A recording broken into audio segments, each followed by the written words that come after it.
कैसे हैं आप सब। मैं गरिमा राठौड़ आप सभी का स्वागत करती हूं on the digital platform of Shri Karni academy and एजुटेक। मैं आपकी यहां पे केमिस्ट्री एजुकेटर हूं और आपको केमिस्ट्री के नॉलेज के लिए एजुकेट करती रहूंगी।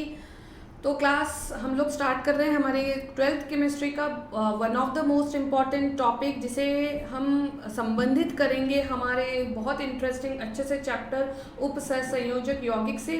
और उपसहसंयोजक यौगिक का भी एक बहुत इंपॉर्टेंट कॉन्सेप्ट है जो सबसे ज़्यादा मार्किंग वाला समझ लो, सबसे ज़्यादा स्कोरिंग समझ लो, हम उसे डिस्कस करेंगे, जिसे कह रहे हैं क्रिस्टल क्षेत्र सिद्धांत। क्या मतलब है क्रिस्टल क्षेत्र सिद्धांत का, क्या ये हमें बताएगा, हमें क्या समझने को मिलेगा इस सिद्धांत में। थोड़ा सा इंट्रोडक्शन दे देती हूँ ताकि अगला जो टॉपिक है वो समझने में आपको ज़्यादा परेशानी नहीं होगी। तो क्रिस्टल क्षेत्र जो सिद्धांत है बेटा, क्योंकि हम ये टॉपिक उपसहसंयोजक यौगिक वाले चैप्टर में पढ़ रहे हैं, तो अब तक आपके दिमाग में ये बात क्लियर है कि अगर हम यह जानना चाहते हैं कि सामने उपस्थित धातु परमाणु और उससे जुड़ने वाले लीगेंड, इनके मध्य किस तरह का इंटरेक्शन हो रहा है, या यूं कह दें कि इनके मध्य जो बंध बन रहे हैं वो किस प्रकार के हैं, और ऐसी कौन सी प्रक्रिया है जिसके माध्यम से इन दोनों में बंध बनाने की क्षमता या बंधन होता है, किस प्रकार से ये क्रियाविधि संपन्न होती है, इस सब की डिटेल स्टडी जो है वो क्रिस्टल क्षेत्र सिद्धांत में की जाती है। तो अल्टीमेटली हमें क्या पता चलेगा इस सिद्धांत के द्वारा, यदि धातु और लीगेंड आपस में बंध बनाते हैं, आपस में किसी भी तरह की अंतः क्रिया करते हैं, तो उस अंतः क्रिया को हम किस प्रकार स्टडी करेंगे, कैसे हम प्रदर्शित करेंगे, किस प्रकार से बंध बनेगा, क्या ज्यामिति होगी, वो सब हमें यहाँ पे डिटेल में जानने को मिलेगा। ठीक है, आई होप थोड़ी सी जो पिक्चर है वो क्लियर हुई है क्रिस्टल क्षेत्र सिद्धांत के संबंध में। आओ देखते हैं ये सिद्धांत हमें क्या बताता है, क्या समझाता है। तो देखो बेटा, क्रिस्टल क्षेत्र सिद्धांत बहुत इंपॉर्टेंट टॉपिक है इस चैप्टर का। क्या बता रहा है, इस सिद्धांत के अनुसार धातु तथा लीगेंड, अब आप लोगों को पता है धातु के और लीगेंड के जो दोनों शब्द हैं वो किसके लिए उपयोग में लिए गए हैं। तो धातु और लीगेंड के मध्य इस सिद्धांत के अनुसार क्या बात कही गई है कि कोई भी धातु और लीगेंड के मध्य यदि बंध बनता है तो किस प्रकार का बंध बनता है, आयनिक बंध बनता है। किस प्रकार का बनता है, आयनिक बंध। कैसे हम कह सकते हैं ये बात कि आयनिक बंध ही बनेगा, हमें किसने कही, हमें किसी ने नहीं कही है, हम ठीक से पढ़ेंगे, समझेंगे, बिल्कुल प्रूव करेंगे इस बात को कि धातु और लीगेंड के मध्य बनने वाला जो बंध है वो आयनिक प्रकार का होता है। ठीक है, जो धातु आयन तथा लीगेंड के मध्य विद्युत स्थैतिक अंतः क्रियाओं के परिणाम स्वरूप बनता है। क्लियर है बात। अब देखो बेटा, मैंने यहाँ पे ये बात मेंशन कर दी है कि जो अंतः क्रियाएं होती हैं आयन और लीगेंड के मध्य की, वो किस तरह की है, वो विद्युत स्थैतिक है। ठीक है, जब भी हम विद्युत की बात करते हैं तो हमारे दिमाग में एक बात आती है आवेश, इजंट इट, आवेश। और आवेशों के बारे में आपको पता है, दो तरह के आवेश होते हैं, धनावेश होता है, इजंट इट, और एक होता है ऋणावेश। ये बातें आपको पता है, ये बताने वाली बातें नहीं है मतलब। ठीक है, तो जब मैं विद्युत स्थैतिक अंतःक्रियाओं की बात कर रही हूँ, मतलब कहीं ना कहीं वहाँ पे धनावेश और ऋणावेश का समावेश होगा ही। ठीक है, और अगर हम बात कर रहे हैं धनावेश और ऋणावेश के मध्य की अंतःक्रिया की, तो अगर हमारे पास आवेशित कण है, यदि आवेशित कणों की बात की जा रही है, तो उनके मध्य अंतःक्रिया किस प्रकार की होगी, उनके मध्य का इंटरेक्शन कैसा होगा, या यूं कह दूं उनके मध्य का आकर्षण कैसा होगा, आयनिक ही तो होगा। क्योंकि धनायन और ऋणायन आवेशित कण जो है उन्हें हम क्या कहते हैं, यदि हम कणों पे आवेश की बात कर रहे हैं तो हम धनायन की और ऋणायन की तो बात कर रहे हैं। क्लियर है बात। तो यदि विद्युत स्थैतिक आकर्षण या अंतःक्रिया की बात हो रही है तो वो दो प्रकार के आवेशों के मध्य होगी, या यूं कह दूं आवेशित कणों के मध्य होगी, तो भी ठीक है। ठीक है, आवेशित कणों के मध्य हो रही है तो किस प्रकार का बंध बनेगा, धनायन और ऋणायन के मध्य आयनिक बंध। बहुत क्लियर सी बात है। इसीलिए यहाँ पे जो फर्स्ट लाइन लिखी है, धातु और लीगेंड के मध्य जो आयनिक बंध बनता है वह विद्युत स्थैतिक अंतःक्रियाओं के कारण होता है। और इसे आयनिक क्यों कहा जा रहा है, क्योंकि हम यहाँ पे विद्युत स्थैतिक अंतःक्रियाओं की बात कर रहे हैं। और विद्युत स्थैतिक अंतःक्रियाएं कब अपना रूप लेती हैं, जब हम बात करते हैं आवेशित कणों। क्लियर है बात। तो देखिए, किसी विलगित धातु परमाणु या फिर आयन। तो धातु का जो है वो विलगित है, अगर परमाणु के रूप में भी हो सकती है, आयन के रूप में भी हो सकती है। आप लोगों को पता है, हम लोग डिस्कस कर चुके हैं ये बातें कि पांचों डी कक्षकों की ऊर्जा समान होती है, अतः ये समभ्रंश कक्षक कहलाते हैं। यहीं पे आपको ध्यान देने की ज़रूरत है। थोड़ी सी जो बात है, जब मैं बात कह रही हूँ कि धातु के पांचों डी कक्षक किस प्रकार के हैं, बिल्कुल हम उन्हें कह रहे हैं समभ्रंश हैं। लेकिन समभ्रंशता का मतलब क्या है, यानी इन सभी की ऊर्जा जो है वो बिल्कुल एक समान है, किसी की ज़्यादा किसी की कम ऊर्जा नहीं है, ऊर्जा एक समान है। क्लियर है? अब अगर ऊर्जा एक समान है तो समभ्रंशता का क्या मतलब, समान ऊर्जा वाली। ठीक है, लेकिन मैंने एक वर्ड अभी भी आपको बताया है, वो वर्ड मैंने मेंशन किया है कि विलगित धातु परमाणु की चर्चा की जा रही है। किसकी? विलगित, यानी परमाणु जब अकेला पड़ा है, किसी के साथ बॉन्ड नहीं बना रहा है, किसी के साथ कोई क्रिया नहीं कर रहा है, कोई अंतर क्रिया नहीं कर रहा है, तब हम लिखते हैं, तब हम कहते हैं, तब हम ये शब्द यूज करते हैं समभ्रंश डी कक्षकी।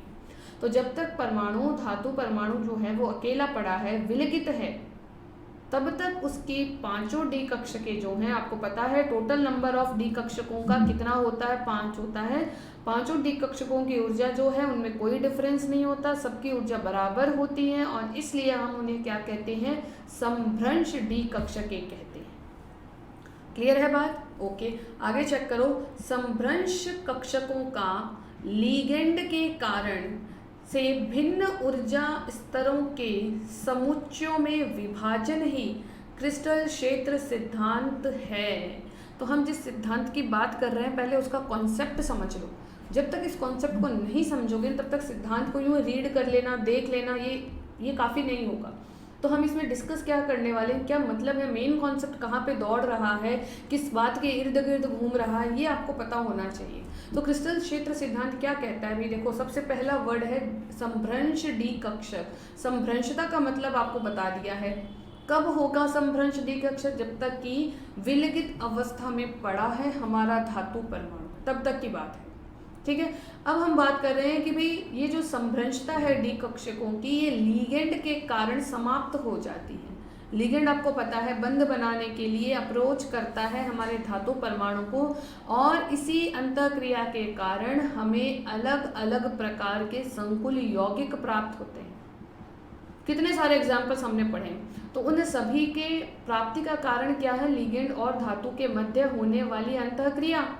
तो उस क्रिया की हम बात कर रहे हैं कि यदि लीगेंड आता है धातु के समीप, तो इस कारण से क्या होता है, जो पांचों डी कक्षके हैं इनकी ऊर्जाएं जो है वो समान नहीं रह पाती, बल्कि ये कक्षके खुद विभाजित हो जाती हैं अलग अलग ऊर्जा के स्तरों में। यानी समान थी लेकिन असमान ऊर्जा स्तरों में विभाजित हो गई, लेकिन एनी टाइम नहीं। जब तक विलगित है तब तक समभ्रंश है, जब विलगित नहीं है यानी अकेली नहीं पड़ी है, रेस्ट नहीं कर रही, क्या करेगी, क्रिया करेगी, बॉन्डिंग करेगी, किसके साथ, लीगेंड के साथ, उस समय ऐसा विभाजन हमें दिखाई देता है। किसका विभाजन, समभ्रंश डी कक्षकों का विभाजन हो जाता है, और वो विभाजन की प्रक्रिया को ही हम किस में स्टडी करते हैं, क्रिस्टल क्षेत्र सिद्धांत में अध्ययन करते हैं। क्लियर है बात? अब क्यों विभाजन होता है, किस कारण से होता है, किस प्रकार से होता है, वही डिटेल हमें सिद्धांत में बेटा पढ़नी होती है। तो आपके सामने एक इमेज मैंने शो करी है। इस इमेज से आपको मैं ये बात क्लियर करना चाहती हूँ कि लीगेंड जब धातु की तरफ अप्रोच करता है, उसकी तरफ बढ़ता है बंध बनाने के लिए, तो किस प्रकार से जो प्रक्रिया है वो संपन्न होती है। देखिए सेंटर में जो पिंक कलर का आपको परमाणु दिखाया गया, उस पर लिखा गया है M, यानी ये क्या है, ये है हमारा धातु परमाणु। क्लियर है? ये है हमारा धातु परमाणु, केंद्रीय धातु परमाणु, जिसे हम CMA भी कहते हैं, बिल्कुल केंद्र में पड़ा है। अब आपको दिख रहा है कि मैंने यहाँ चारों तरफ लीगेंड ग्रीन कलर से दिखाए हुए। जो लीगेंड है ये क्या कर रहे हैं, इसकी समीप बढ़ रहे हैं। किसके समीप, CMA के समीप, धातु के समीप बढ़ रहे हैं बंध बनाने के लिए, यानी इनके मध्य अंतः क्रिया स्टार्ट हो रही है। तो आप बहुत क्लियरली देख सकते हैं जो ग्रीन कलर की लाइन है ये बता रही है वो दो लिगेंड जो वाई एक्सिस के अनुदिश आ रहे हैं, लिगेंड को मेटल को अप्रोच कर रहे हैं बंध बनाने के लिए। ये जो रेड कलर की लाइन से कनेक्टेड दोनों लिगेंड हैं ये जेड अक्ष के अनुदिश आए हैं और हमारे जो सेंट्रल मेटल एटम है, हमारा जो धातु परमाणु से बंध बनाने के लिए इस तरह से इन्होंने अप्रोच किया है। ब्लू कलर की लाइन दूसरे दो लिगेंडों को बता रही है जो एक्स अक्ष के अनुदिश हैं और मेटल से हमारे धातु परमाणु से बंध बनाने के लिए अंतःक्रिया एक्स अक्ष से स्टार्ट करते हैं। अब जब आप इन बाकी सारे 6 लिगेंडों को आपस में ऐड करते हो तो आपके पास एक फिक्स ज्यामिति आती है। जब आप इन 6 के 6 लिगेंडों को आपस में ऐड कर लेते हो, कनेक्ट कर लेते हो तो एक फिक्स आपके पास ज्यामिति आती है और वो ज्यामिति क्या कहलाती है? अष्टफलकीय ज्यामिति। कौन सी है? अष्टफलकीय। ये बात आपको बता भी दी गई है, आपको समझा भी दी गई है कि जब भी आप ऐसा देखो एक धातु 6 लिगेंड तो वहाँ पे किस प्रकार की ज्यामिति आपको मिलेगी? बिल्कुल अष्टफलकीय ज्यामिति मिलेगी। तो उसका एक रिप्रेजेंटेशन, एक 3D रिप्रेजेंटेशन आपके सामने किया है किस तरह से 6 लिगेंड जो हैं अलग अलग अक्षों के अनुदिश आते हैं, मेटल को घेरते हैं और बॉन्डिंग करते हैं जिससे बनने वाले संकुल यौगिक की ज्यामिति जो है वो फिक्स हो जाती है। क्लियर है बात?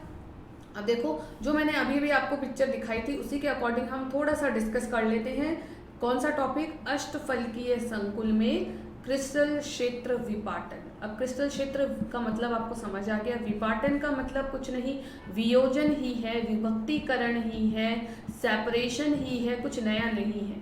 ठीक है, तो अब हम इस टॉपिक में क्या पढ़ेंगे बेटा? अगर हमारे सामने कोई अष्टफलकीय संकुल का निर्माण होता है तो उसके निर्माण के समय किस प्रकार संभ्रंश डी कक्षकों का दो समुच्चयों में, दो अलग अलग ऊर्जा वाले समुच्चयों में विपाटन होता है, ये प्रक्रिया हमें समझनी है।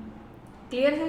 तो देखो इसमें फर्स्ट पॉइंट में बहुत इजी लैंग्वेज में आपके सामने ये बातें मैं लेके आई हूँ ताकि क्लियर हो, जो भी हम टॉपिक यहाँ पर डिस्कस कर रहे हैं वो आपको क्लियर हो अच्छे से। सभी डी कक्षकों की संभ्रंशता उस समय निरस्त हो जाती है। किस समय? ऑल द टाइम नहीं, मैंने पहले भी क्लियर कर दिया, ऑल द टाइम नहीं। किस टाइम पे? जिस समय लीगेंड धातु आयन की ओर बढ़ता है, केवल उस समय उनकी संभ्रंशता समाप्त हो जाती है। कारण क्या है? लीगेंड का अप्रोच करना धातु के साथ बंध बनाने के लिए। और इसका भी क्या कारण है? यदि संभ्रंशता समाप्त हो गई उसका भी क्या कारण है? इसका कारण है लीगेंड के इलेक्ट्रॉन तथा धातु के इलेक्ट्रॉन के मध्य प्रतिकर्षण।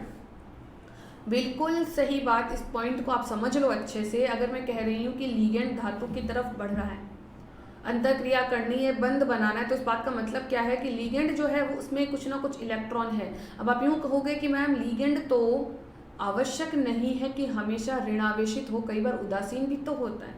बिल्कुल सही बात है बेटा आपकी, मैं इसको इग्नोर नहीं करूँगी इस बात को, ये बात क्लियर है। लेकिन अगर वो उदासीन भी है तो इसका मतलब ये नहीं है कि वहाँ पे इलेक्ट्रॉन उपस्थित नहीं है। लीगेंड क्या है? तो परमाणु, और परमाणु अगर आपके सामने उपस्थित है तो उसमें इलेक्ट्रॉन भी होगा, प्रोटॉन भी होगा, न्यूट्रॉन भी होगा। तो ये जो बात इलेक्ट्रॉन लिखी गई है ये आवेश के लिए नहीं लिखी गई है, ये लीगेंड के स्वयं के लिए लिखी गई है कि लीगेंड में खुद में 1, 2 या कितने भी इलेक्ट्रॉन होंगे तो सही, ऐसा तो नहीं है कि अनुपस्थित हो।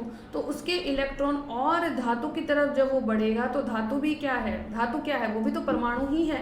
तो उसके परमाणु और लीगेंड के परमाणु के इलेक्ट्रॉनों के मध्य जो प्रतिकर्षण होता है वह प्रतिकर्षण मुख्य कारण बनता है इस विपाटन का। क्लियर है बात? समझ रहे हो बात को? इलेक्ट्रॉन इलेक्ट्रॉन के मध्य क्या होगा? प्रतिकर्षण। क्यों? हमें पता है दोनों पे आवेश समान है, समान आवेश के कारण प्रतिकर्षण होता है और इस प्रतिकर्षण के कारण डी कक्षकों की संभ्रंशता समाप्त हो जाती है और इनकी समाप्ति के कारण हमें क्या पढ़ना पड़ता है? क्रिस्टल क्षेत्र सिद्धांत पढ़ना है। क्लियर है बात?